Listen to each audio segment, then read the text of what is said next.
Welcome to the Therapy Show podcast. I'm your host, Lisa Mustard. In each episode, I interview a seasoned and knowledgeable talk therapist from the counseling world to glean valuable insights, techniques, and tools that you can apply to your practice and your life. And if you're considering a career in the counseling field or just want to hear about what it's like to be a talk therapist, then this is the podcast for you. Well, hey, everybody. Welcome back to the podcast. It has been some time since you have last heard from me, and I want to tell you what's been going on in my world and in my life and with the Therapy Show. A few months back, I realized, and I'm just going to be completely honest and transparent with you guys, that my passion is not creating continuing education. I'm the kind of person, I see a challenge, I want to figure out how to do it. And so I get really excited about figuring things out and learning the process, getting the system down. And over the past 2 years, really since, COVID has been in the picture, I just have lost my excitement for continuing education creation. So moving forward, I'm going to keep the pod courses on the site through the end of the year. I have a feeling come October, when it's time to renew my NBCC credential, I'm not going to keep it going. However, I will stay credentialed in the state of South Carolina. So for my South Carolina folks, for other states, the pod courses should meet the criteria because they did meet the criteria for NBCC. So that's just a little thing that's coming up on the horizon. I'm recording this in March, so we have plenty of time. If you want to go ahead and grab a pod course, please do it now and grab that free course. You can get on my website and get the code for that. But what recently happened was I had somebody reach out and ask me if I was planning on doing any pod courses on ethics. And it just kind of hit me that I know so many therapists need ethics courses for our licenses, and I really had just no interest in creating courses around ethics. So I'm just being honest with you guys. This is kind of hard for me to come out and say because I really was excited about creating pod courses when I got started. But as I've grown the podcast and I've grown the Therapy Show, other things have presented themselves to me, which I have more energy for and I'm honestly more excited about. One of them being helping therapists start their own podcasts. And that's something that kind of came out of nowhere for me. I had a couple of you guys reach out and just wanting to quote unquote pick my brain about starting a podcast. And I've really enjoyed that process. And so a few months back, I started to charge for that skill that I have created on my own with this whole podcast. And I've had a couple clients and I'm really enjoying that work. I love hearing your ideas. I love hearing how you want to help more people outside of the therapy room. It's really exciting. I've also worked with some other therapists who needed some help on accountability and business, marketing their courses, getting their websites going. And it's just been really fun to kind of dabble in that world. So moving forward, I don't have any notes for this podcast. I was on a walk this morning and I just thought, it's time that I let you guys know what's going on. You've been such an amazing audience and such great listeners, and I appreciate you so much. I wanted to let you know what's going on.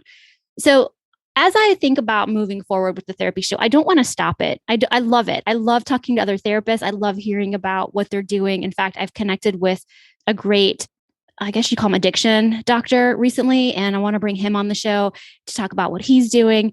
But I'm really interested more in the business of helping therapists grow their brand and their voice and get them out into the world with what they have to share.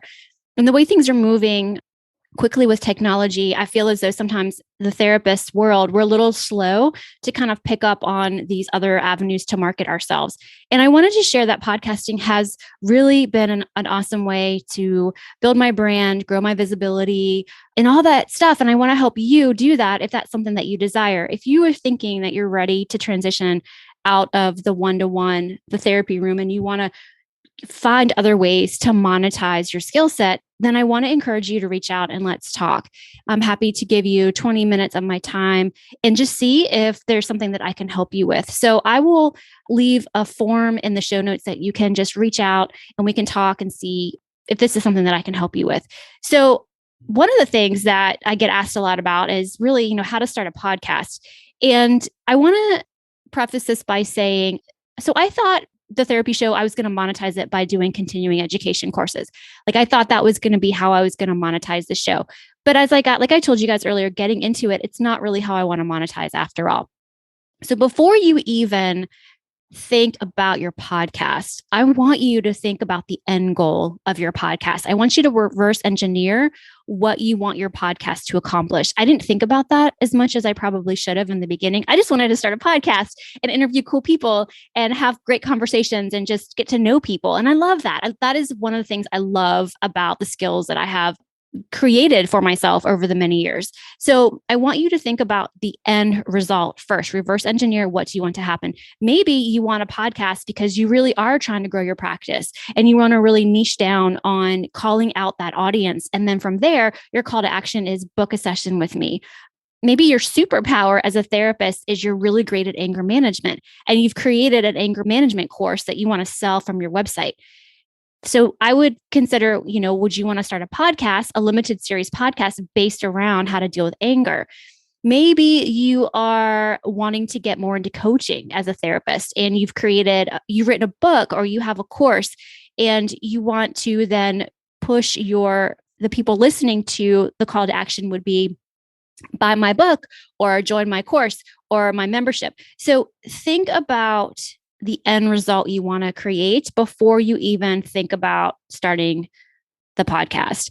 Because if you don't, you'll create all this content, you'll create all this free, valuable content, you'll grow an audience, but then you won't have a way to monetize it. And all that work and time and energy that you've put into it, it can be a big letdown. And I'll just be transparent. That's what I've been going through for the past couple of months. And that's really why you haven't heard much from me on the therapy show. But moving forward with the show, I'm still going to have guests on the show. I'm still going to bring incredible value to you guys, but I'm going to be shifting somewhat to more teaching you about what's working for podcasting or teaching you what's working for online marketing.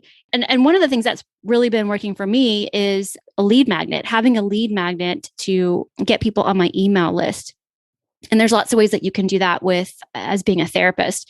So I'll come back and share more about that in another episode, but I really just wanted to give you guys an update on the therapy show, what I've been doing, how I'm moving forward, and just letting you know how much I appreciate all of your listens and all of your downloads and all of you guys reaching out and asking me what's going on. Lisa, we haven't heard from you in a while, but it's been a really busy season. Personally, our girls have been playing club volleyball, and honestly, you guys, like 4 nights a week, I'm like in the car taking them to volleyball practice in some part of the city or in the weekends have just been taken over by volleyball. And I wouldn't trade that for the world. I have enjoyed every moment of watching them play, growing their skills, and honestly, just growing their confidence. Oh my gosh, volleyball for girls for my girls has been incredible.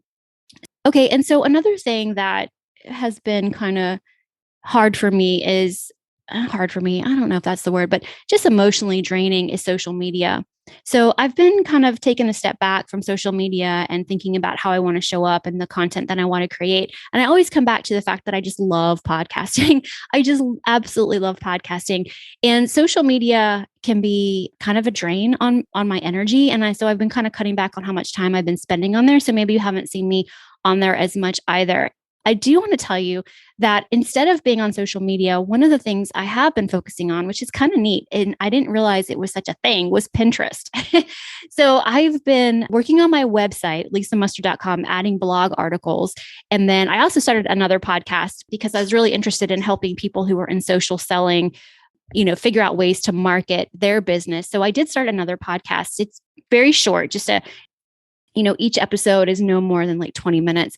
And so how I've been marketing that show is through Pinterest. And that has been really cool to dive into the world of Pinterest. And I can kind of see the crossover for how therapists can use Pinterest. So if you don't have a website with a blog, I highly encourage you to get moving on your blog and create some blog articles, and then consider using Pinterest as a way to drive traffic to your blog. And so I'll probably get into more about the Pinterest that I've been using, like the strategy that I've been using, but I really like Pinterest. It's so much different than the other social media sites. And I think the reason Pinterest has been working so well for me is it's like a searchable engine. Okay. So where social media is a place to get social and to network and to grow, and Pinterest is more like Google. So you get on Pinterest and you type in what it is you're looking for, and more people on Pinterest are getting on there and they know what they want. So they're going to type in like how to find a therapist, or questions about what is CBT, So there's more searchable content over on Pinterest than there is, on social media, if that makes sense. I feel like on social media, it's very distracting. There's a lot of rabbit holes you can go down. And so I've been getting very strategic on how I am marketing my other podcasts as well as my blogging. And so anyway, I just wanted to give you guys an update. This might feel like it's kind of all over the place, but I feel like it's time. I need to let y'all know what's going on, the future of the show, and what I'm going to be doing. So if you have ever thought that it's a good time for you to start a podcast, you can feel free to reach out to me. I'm also going to be teaching you more about podcasting. And then also, if you want some coaching, definitely reach out to me and we can talk about it.